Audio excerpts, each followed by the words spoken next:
Un homme qui trompe sa femme et puis il meurt de crise cardiaque dans une chambre d'hôtel, il est allé au ciel. Il est allé au ciel, même s'il allait à l'église, même s'il donnait l'offrande, même s'il avait un rôle à l'église, il est allé tout droit dans le feu. Il tient fort le médecin. Ton visage révèle que tu vas en faire.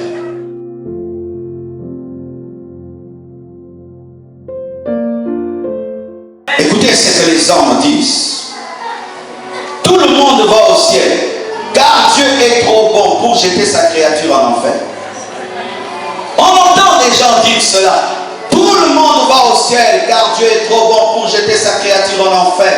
Et je vois dans les deuils un homme qui était dans la musique mondaine, il était dans les griffes, il était dans l'ambiance. Le jour de sa mort, le prêtre vient, le pasteur vient. Oh, c'était un bon ceci. On lui met la musique chrétienne. Mettez-lui sa musique mondaine. Mettez-lui sa musique mondaine.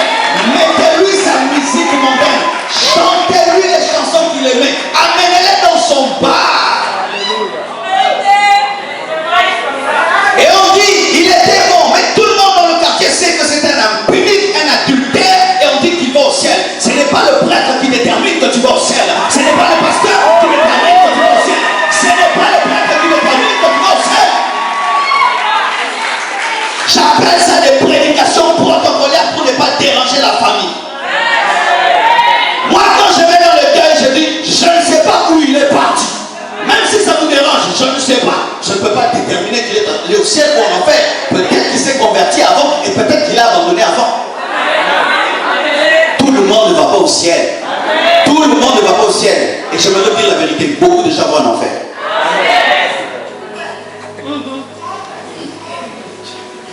J'aime quand même un langage par rapport à la mort, c'est que lorsque même quelqu'un était très très riche, on l'appelle pauvre. Pauvre président. Pauvre parce qu'il n'a rien. J'aime cette vérité. Mais si nous aussi les hommes spirituels on pouvait dire, pleurons parce que cet homme est mort sans Dieu, il est allé en enfer. On n'aime pas le dire, alors que c'est souvent vrai. Un homme qui trompe sa femme et puis il meurt de crise cardiaque dans une chambre d'hôtel, il est allé au ciel.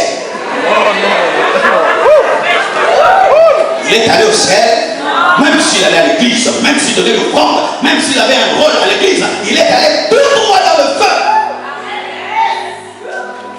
Ce ne sont pas les quelques gouttelettes du prêtre sur ton cercueil qui t'amènent au ciel. Ce n'est pas l'encens qui amène au ciel. Ce ne sont pas les messes de requiem qui amènent au ciel. Toutes ces choses-là sont des hérésies. Si tu n'as pas craint Dieu dans ta vie, il n'a que faire de ta mort. Il n'a que faire de ta mort. Si tu ne l'as pas servi alors que tu avais la force, comment est-ce qu'il va accepter ta mort? C'est comme si tu ne me donnes pas la nourriture et puis tu me dis d'aller manger dans les poubelles.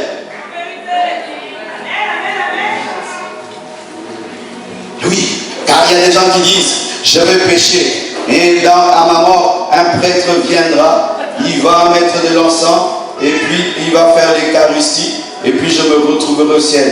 Bien-aimé, tu te trompes, tu seras très très surpris ce jour-là. Puis-je parler? Certains disent encore que le ciel et l'enfer n'existent pas. Car on disparaît après la mort, car tout s'arrête après la mort. Ils disent que l'au-delà n'existe pas. Bien aimé, lorsqu'une fleur meurt, elle disparaît. Lorsqu'un animal meurt, il disparaît.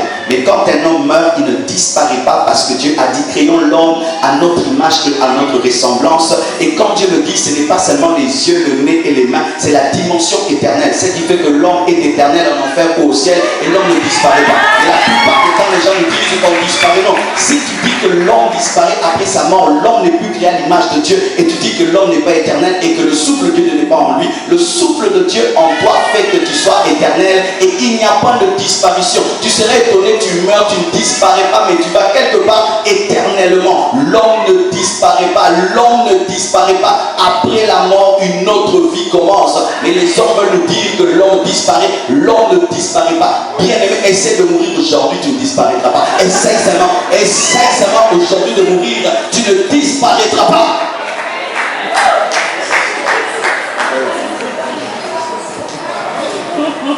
Alléluia. L'au-delà. Et d'autres disent, On se réincarne après la mort. Quand on revient. Et paraît-il que si tu as eu une mauvaise vie, tu reviens comme un canard, tu reviens comme un chimpanzé, tu redeviens comme un tétard, tu reviens comme... Et chez nous en Afrique, qu'est-ce qu'on dit? Si un homme meurt et que le même jour son enfant accouche, on dit que c'est le grand-père qui est revenu. Mais la Bible dit, il est réservé à l'homme de mourir une seule fois.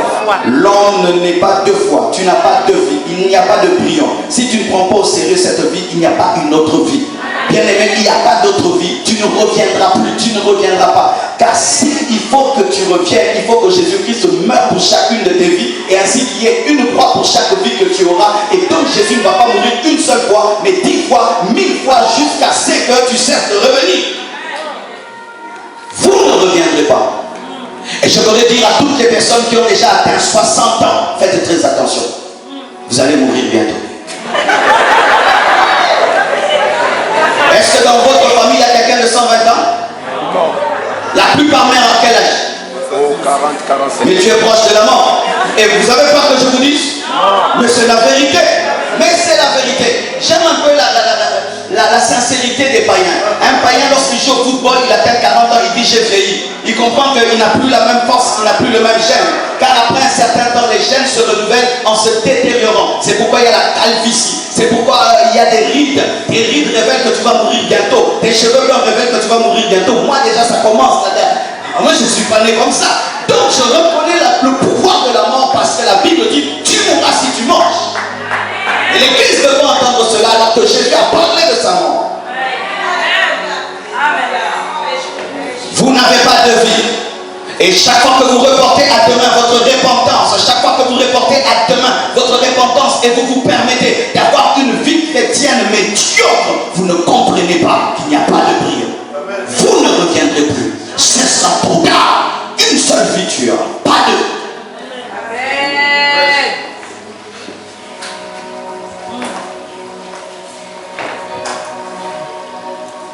Et d'autres disent, après la mort, il y a une étape intermédiaire. Ni au ciel, ni en enfer, purgatoire. Allez poser une question à tous les prêtres qui prêchent cela, de montrer un verset.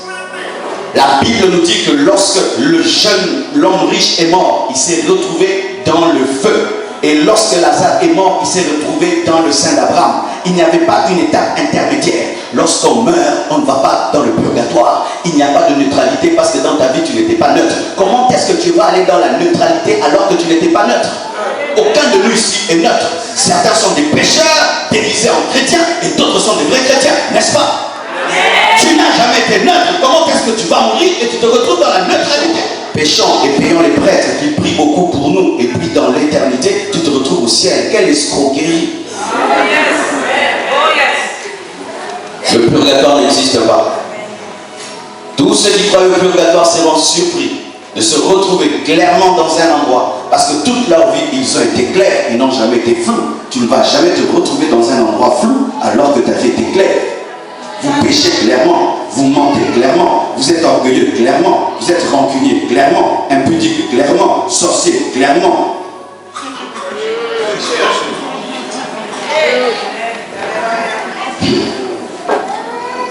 Et d'autres disent, il est mieux d'aller en enfer parce qu'au ciel c'est très ennuyeux.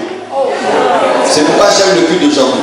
Alors que j'étais en haut, je sentais comment on dansait, j'avais envie de descendre parce que vraiment c'est ça le ciel. Mais souvent nous donne l'impression que le ciel c'était un endroit très ennuyeux. Et il y a un vieillard appelé l'Éternel qui n'aime pas trop de bruit, qui souffre de stress de toutes les requêtes du monde. Et c'est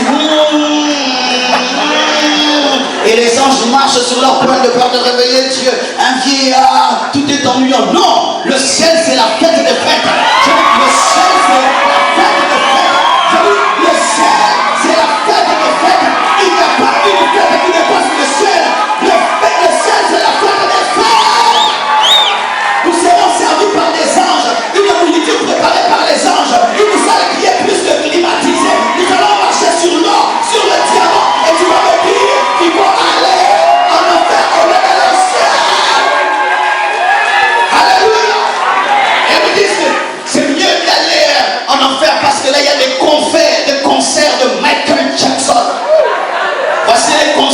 l'enfer, je brûle, je brûle, je brûle, je brûle. La chanson de l'enfer, c'est je brûle, je brûle, je brûle, je brûle. Au feu, au feu, au feu, au feu, au feu, au feu, au feu, au feu.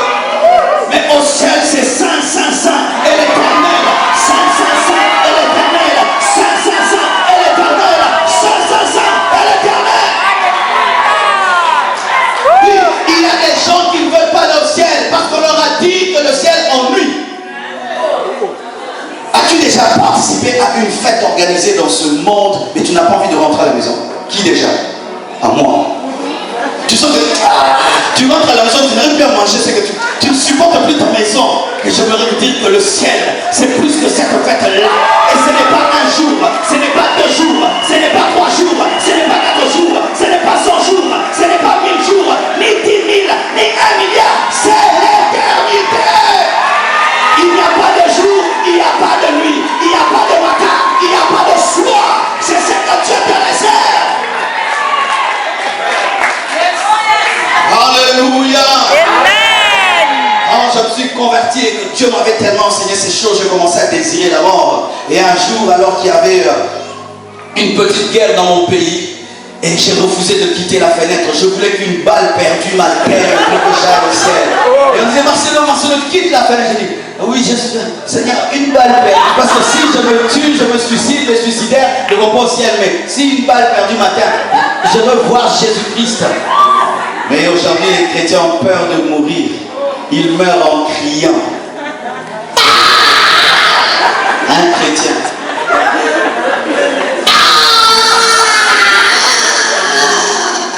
Il tient fort le médecin. Ton visage révèle que tu vas en enfer. Car avant de mourir, un chrétien voit les anges. Il vous apaise. Il vous dit, soyez en paix, soyez dans la joie. Je vais dans un endroit plus glorieux, plus merveilleux. Oui, je vous dis, les vrais serviteurs de Dieu avant la mort sont dans la paix, sont dans la joie, parce qu'ils voient déjà l'éternité. Quand même tu as pris l'avion pour venir à Paris, tu étais rempli de joie, comme si tu allais au ciel. Mais tu vas au ciel, tu dis